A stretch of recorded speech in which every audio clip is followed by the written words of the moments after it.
하나님께서 오늘 우리에게 주시는 말씀은 마가복음 4장 35절부터 41절까지 말씀 보겠습니다. 마가복음 4장 35절부터 41절까지 말씀, 우리 한 절씩 교독하시고 41절 말씀은 함께 읽겠습니다. 제가 먼저 읽겠습니다. 그날 저물 때에 제자들에게 이르시되 우리가 저편으로 건너가자 하시니 그들이 무리를 떠나 예수를 배에 계신 그대로 모시고 가매 다른 배들도 함께 가더니 큰 광풍이 일어나며 물결이 배에 부딪혀 들어와 배에 가득하게 되었더라. 예수께서는 고물에 베개를 베고 주무시더니 제자들이 깨우며 이르되 선생님이여 우리가 죽게 된 것을 돌보지 아니하시나이까 하니 예수께서 깨어 바람을 꾸짖으시며 바다더러 이르시되 잠잠하라 고요하라 하시니 바람이 그치고 아주 잔잔하여 지더라. 이에 제자들에게 이르시되 어찌하여 이렇게 무서워하느냐 너희가 어찌 믿음이 없느냐 하시니 함께 읽겠습니다. 그들이 심히 두려워하여 서로 말하되 그가 누구이기에 바람과 바다도 순종하는가 하였더라. 아멘. 오늘은 대강절 넷째 주일입니다. 이제 며칠 후면 크리스마스죠. 저는 17년 만에 이제 한국에서 그 크리스마스를 맞이하는데 분위기가 어떤지 모르겠네요. 제가 있던 캐나다에서는 25일 성탄절하고 26일 박싱데이라고 그래가지고 사람들이 뭐 쇼핑을 어마어마하게 합니다. 제가 알고 있기로는 연중 아마 그 물품을 가장 많이 사는 날인 것 같아요. 그래서 26일 날 이렇게 차를 타고 가다 보면은 가전제품도 세일을 많이 하는데 그 스토어 앞에 막 사람들이 막 이렇게 줄 서서 그렇게 있곤 했습니다. 또 제가 듣기로는 공항에도 사람들이 북적이는데 캐나다 사람들이 이제 겨울철에 따뜻한 이 멕시코나 그리고 뭐 쿠바 이런 나라 가서 뭐 일주일 한 달 이렇게 휴양하고 오는 게 뭐 버킷리스트라고 하더라고요. 뭐 한국도 크게 다르지 않을 거라고 짐작이 됩니다. 생각해 보면 예수님이 탄생한 날이라고 하면서 사람들은 저마다 자기의 즐거움을 쫓고 있죠. 어쩌면 그리스도인 예수님과 함께하는 우리들도 그러지 않나 하는 생각을 하게 됩니다. 성탄 예배를 우리가 드리지만 성탄 예배보다 끝나고 근사한 레스토랑 가는 거라든가 가족 모임을 하는 거라든가 어떤 여행을 가는 거라든가 그런 생각들이 우리 가운데 있죠. 저도 작년에 이제 성탄절에 뭐 했나 이거 찾아보니까 그 사진을 이렇게 돌려봤는데 그 예배 마치고 청년부랑 퀘벡으로 놀러를 갔더라고요. 9시간 거리인데 그 1박 2일로 해가지고 가서 도깨비 촬영지라 그래가지고 뭐 거기 빨간 문 앞에 막 해서 막 사진 찍고 성탄절날 목회자가 그러니까 저도 참 부끄럽더라고요. 그러니까 우리가 예수님의 탄생, 예수님의 태어나심 이렇게 하지만 마치 우리의 생일인 것처럼 우리를 만족시키고 또 우리를 기쁘게 하고 그런 날로 여기는 게 아닌가 하는 생각을 지울 수가 없습니다. 어떻게 보면 예수님이 서운할 법도 하죠. 근데 또 어쩌면 그것이 예수님의 삶의 의미일 수도 있겠다 싶습니다. 예수님은 다 주시잖아요. 다 꺼내주시고 심지어 자기의 목숨까지도 우리에게 내어주시지 않으십니까? 그러고 보면 사람들은 예외 없이 살기 위해서 태어나지만 예수님만은 죽기 위해서 태어나셨죠. 이를 알지 못하고 성탄의 의미를 이해할 수 없다는 것입니다. 미국의 메스터스 신학교의 총장인 존 메가서는 다음과 같이 말했습니다. 혹시 문구가 그 자막이 있나요? 제일 뒤에 있을 수도 있는데 나오네요. 자막 없이 읽으려고 하니까 너무 긴장이 돼가지고 자막을 제가 띄워달라고 해요. The shadow of the cross looms over the manger. When you understand that, you understand Christmas. 그 예수님의 말구에 드리워진 그리스도 그 십자가의 그림자를 보지 못하면, 이해하지 못하면 당신은 크리스마스를 이해할 수 없다, 뭐 이런 의미죠. 예수님은 태어나면서 이미 십자가의 그림자가 드리워져 있었다는 것이죠. 예수님의 죽음을 보지 못하면 우리는 예수님을 알 수 없습니다. 저는 이것이 예수님의 탐생뿐 아니라 그분의 모든 삶의 그림자라고 생각을 합니다. 이런 관점으로 오늘 본문을 보겠습니다. 오늘 본문이 이렇게 시작되죠. 35절 보면 그날 저물 때에, 그날이라는 것은 이 마가복음 4장 1절에 보면 예수님께서 배에 앉으셔서 무틀 향하여 이 호숫바람을 등지고 말씀을, 이렇게 비유의 말씀을 전하시죠. 아마 하루 종일 얘기를 하셨던 것 같아요. 그리고 그날 저물 때에 제자들에게 이르시되 우리가 저편으로 건너가자 하시니, 제자들에게 말씀하셔서 이제 배를 가지고 반대편으로 건너갑니다. 36절에 보면 그들이 무리를 떠나 예수를 배에 계신 그대로 모시고 가매 다른 배들도 함께 하더니, 우리가 풍랑을 잠잠케 하시는 오늘 본문 이 사건 이야기에 대해서 는 잘 알고 있을 거예요. 근데 이 사건 가운데 다른 배들이 있었다는 걸 기억하는 분은 제가 보기에 많이 없으실 것 같아요. 근데 여기 36절에 보면은 다른 배들이 함께 하더니 이런 문구가 있습니다. 우리가 잘 기억하지 못하는 이유는 맥락상 이 문구가, 이 문장이 필요가 없거든요. 뒤에 이 다른 배들이 등장하는 것도 아니고 어떤 역할을 하는 것도 아니기 때문이죠.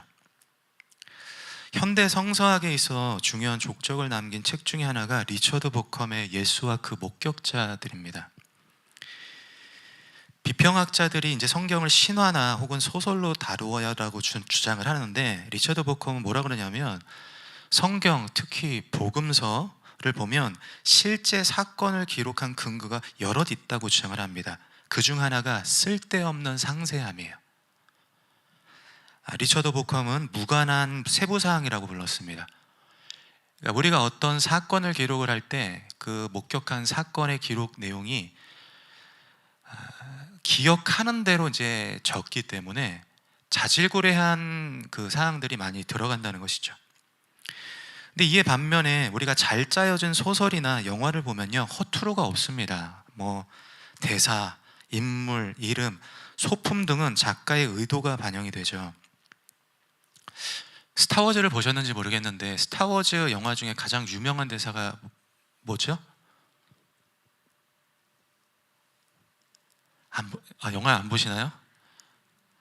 너무 저쪽 영화라 그런가? 일부도 제가 여쭤봤는데 잘 모르시더라고요. 그 스타워즈에서 제일 유명한 대사가, 악당인 다스베이더가 그 루크, 영화 주인공이 루크 스카이워커한테 했던 I'm your father죠. 나 네 아버지야. 어떻게 하지? 일부를 잘 모르셔서 이제 이분은 그래도 제가 이거 다른 영화로 바꿀까 막 그 사이에 1시간 사이에 막 고민을 하다가 아시겠지 했는데 이 보면은 그 최고의 반전 중에 반전인데, 영화에 보면 이미 여러 복선을 깔아놨습니다. 그러니까 그 남자 주인공의 아버지라는 여러 장치들을 이제 심어놨는데 그 중에 하나가 이름입니다. 이 베이더라는 이름은 네덜란드어로 아버지라는 뜻입니다.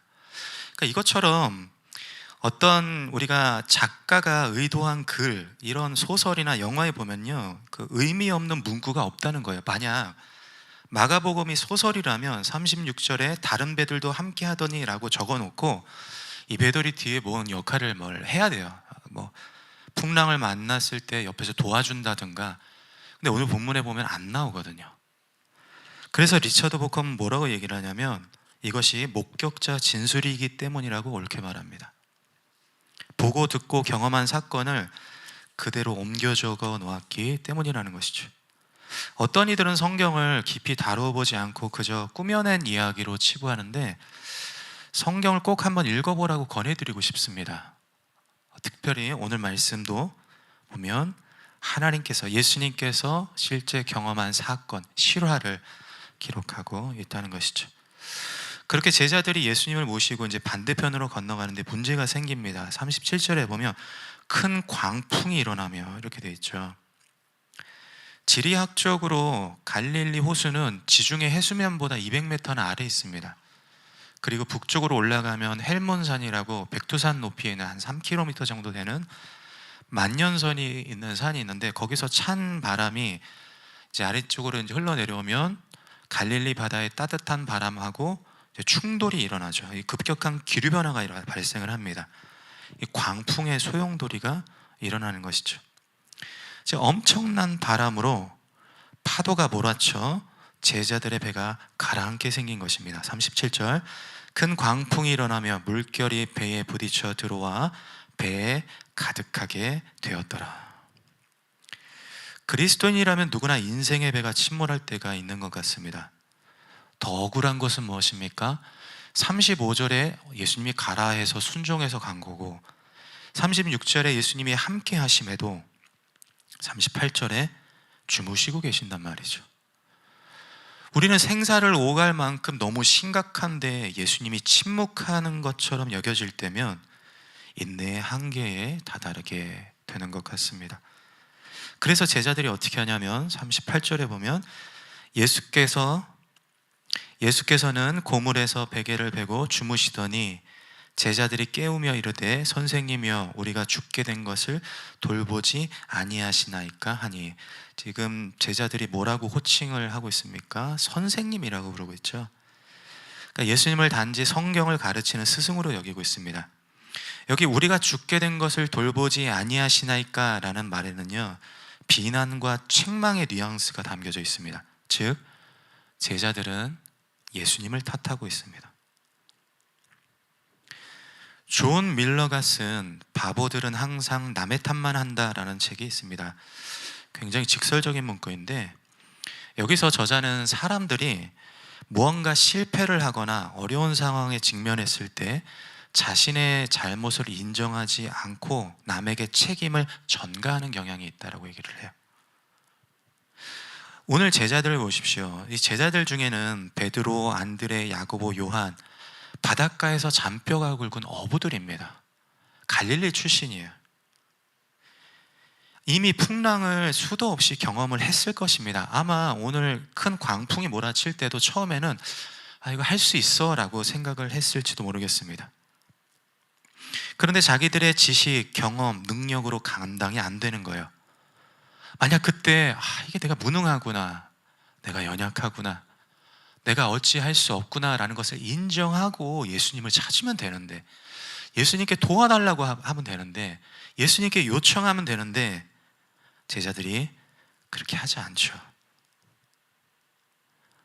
도리어 왜 돌보지 아니하시냐니까 라고 화를 내며 예수님 탓을 하고 있는 것입니다.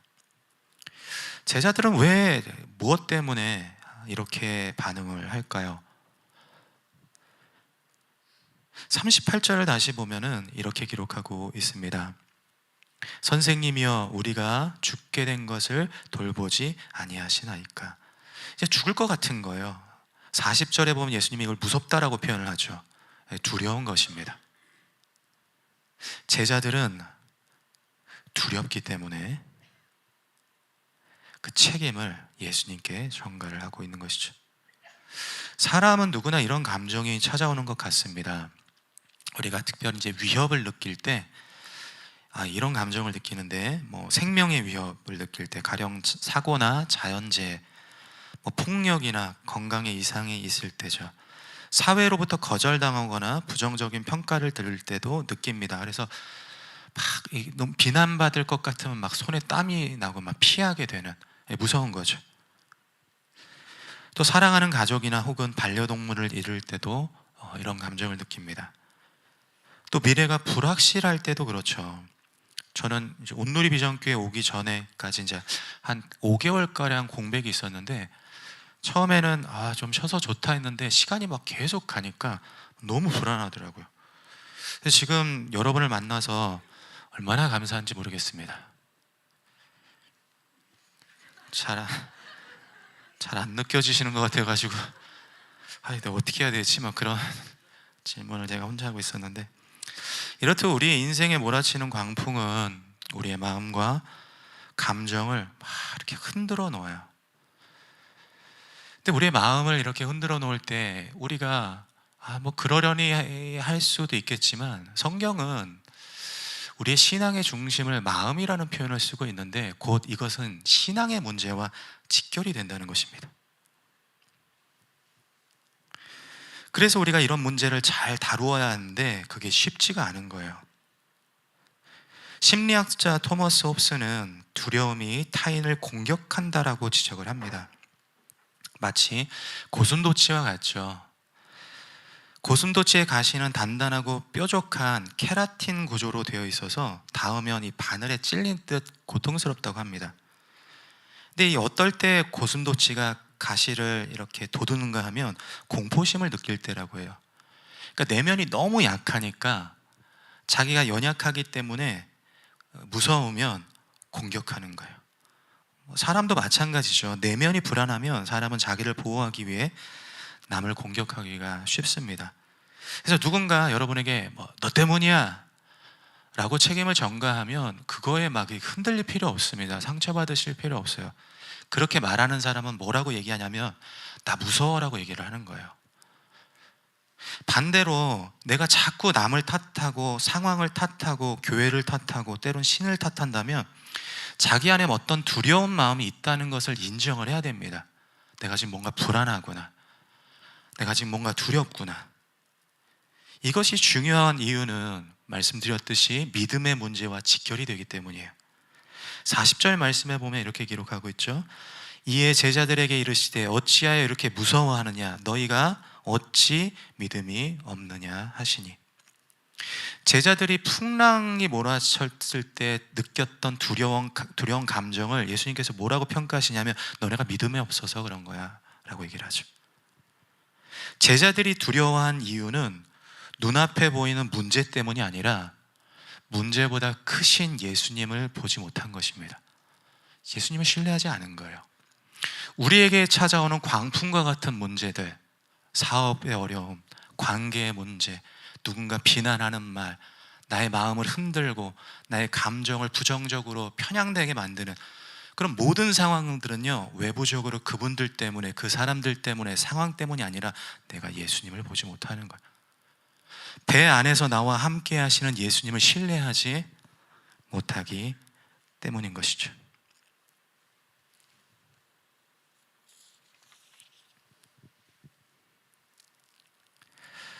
오늘 본문은 인생의 배가 침몰할 때 거센 풍랑을 바라보지 말고 예수를 바라보라고 말씀을 합니다. 성도님들, 힘들잖아요. 그러니까 이 두려운 불안 감정이라는 것이 다루기가 너무 어렵잖아요. 사람에게 계속 거절당하는 상처가 내 안에 느껴지면요, 계속 회피를 하게 돼요. 피하게 되는 거예요.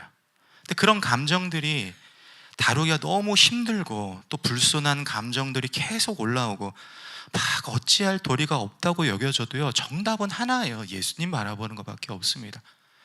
그분을 신뢰하고 그분 안에서 그 문제를 풀어내야 됩니다. 왜냐하면 이것이 믿음의 문제이기 때문이라는 것이죠. 오직 예수님만이 우리를 다루어 주시고, 오직 예수님만이 우리를 치유하시고, 오직 예수님만이 우리를 두려운 상황 가운데서 구원하실 수 있는 분이시죠. 오늘 본문은 왜 예수님이 믿음의 대상이 되는지 두 가지를 우리에게 알려줍니다. 하나는 표면적으로 드러난 사실이고 다른 하나는 감추어진 진실입니다. 먼저 제자들이 예수님을 깨워 막 어떻게 해보세요 이렇게 외치자 예수님이 일어나셔서 이렇게 행동하십니다. 39절 말씀 보시면 우리 함께 읽어볼까요? 시작.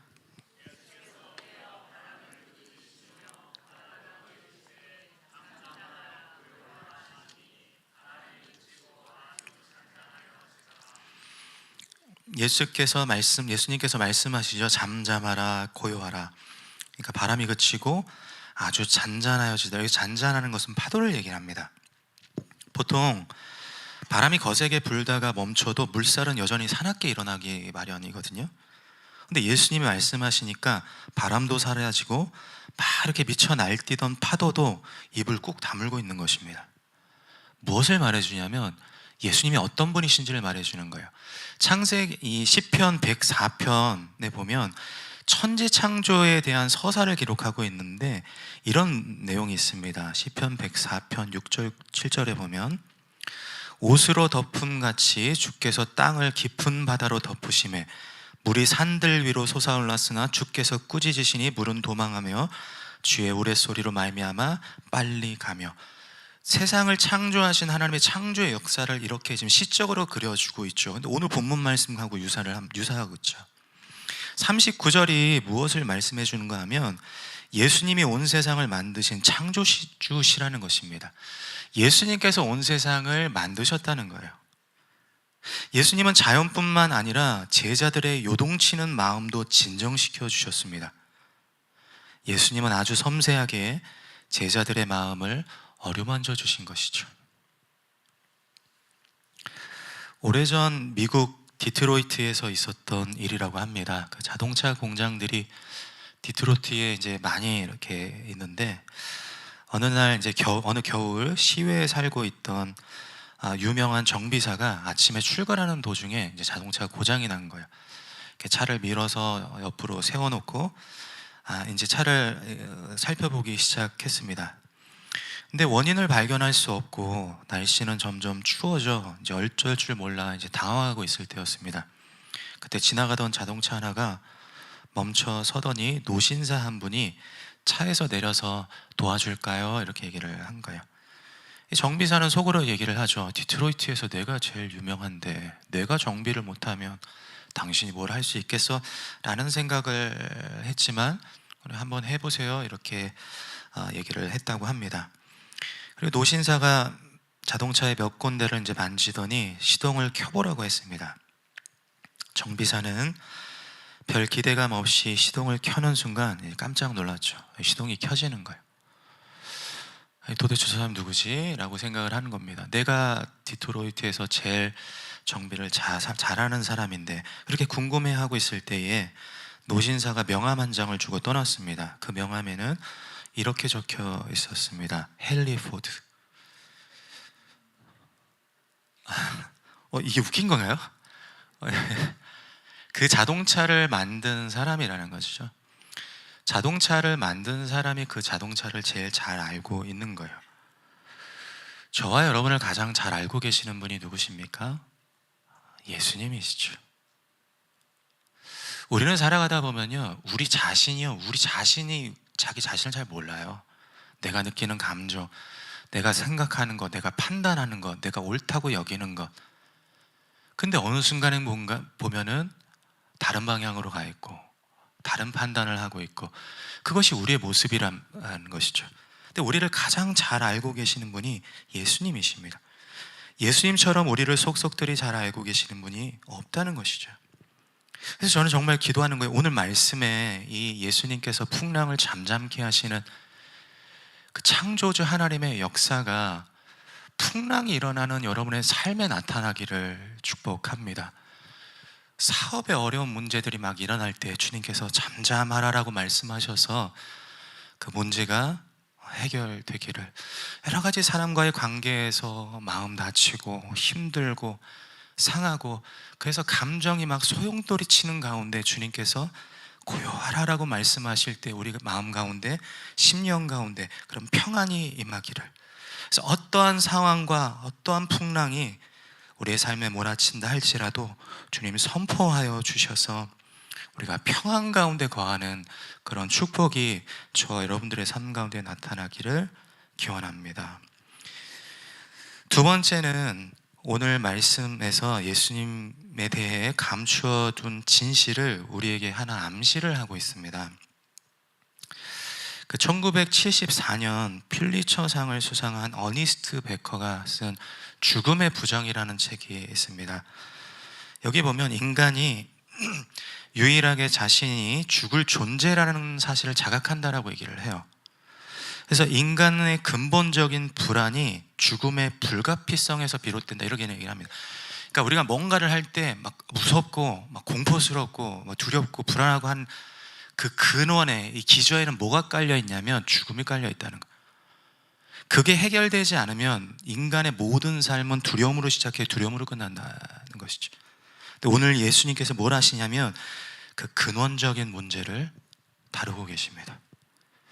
제가 마가복음에 관한 다수의 성서 자료들을 막 이렇게 찾고 보면서 한 가지 사실에 놀랐는데, 그러니까 성서학자들이 이구동성으로 뭘 얘기를 하냐면 오늘 본문 말씀이 요나의 이야기와 병행을 이룬다는 겁니다. 그러니까 오늘 마가복음에 사용된 단어나 용어, 문장이 요나서 1장의 사건과 거의 흡사합니다.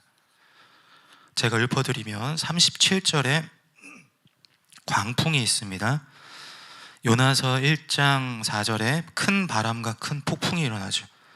오늘 본문 37절에 물결이 배에 들어와 가득하게 되었고, 요나 1장 4절에 배가 거의 깨지게 되었습니다.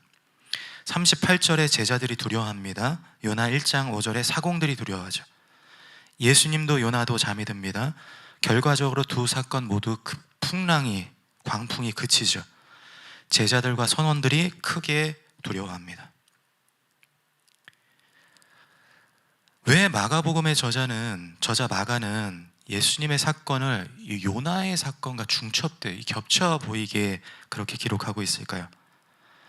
마가가 무엇을 감추어 두고 있을까요? 제가 존경하는 팀 켈러 목사님은 그 요나서와 마가복음 사이에 차이점 하나를 주목합니다. 그것이 요나서 1장 12절 말씀입니다. 요나서 1장 12절 말씀으로 함께 읽어보겠습니다. 시작. 그가 대답하되 나를 들어 바다에 던지라. 그리하면 바다가 너희를 위하여 잔잔하리라. 너희가 이 큰 폭풍을 만난 것이 나 때문인 줄을 내가 아노라 하니라.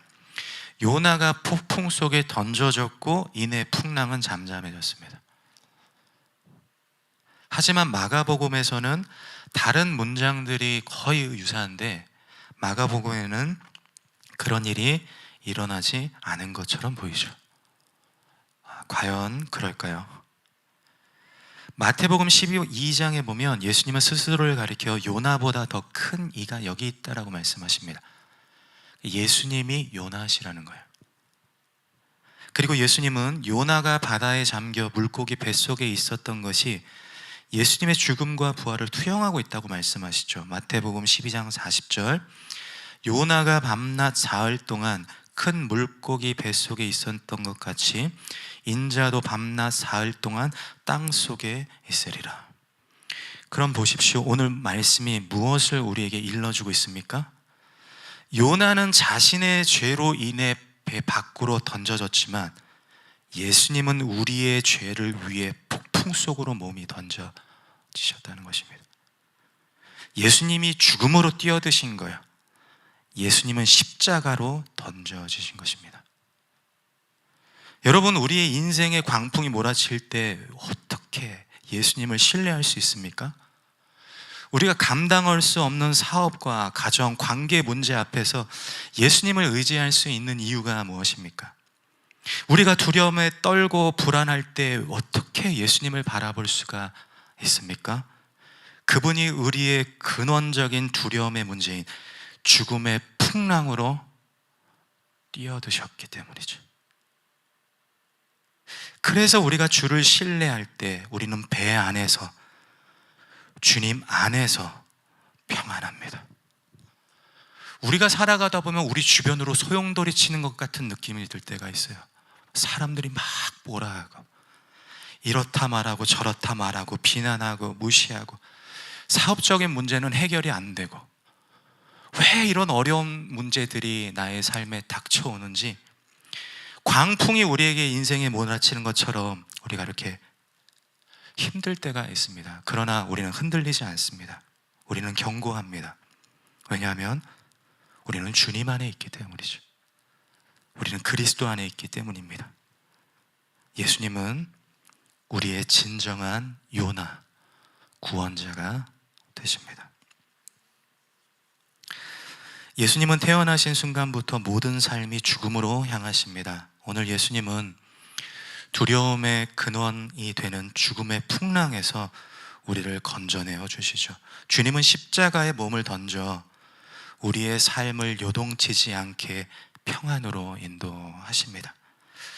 뜻깊은 한 주 예수님이 이 땅에 오신 의미를 되새기며 예수님이 우리를 붙드시는 것처럼 무슨 일이 있어도 예수님을 포기하지 않고 신뢰할 수 있는 우리 모두 되기를 주님의 이름으로 축복합니다.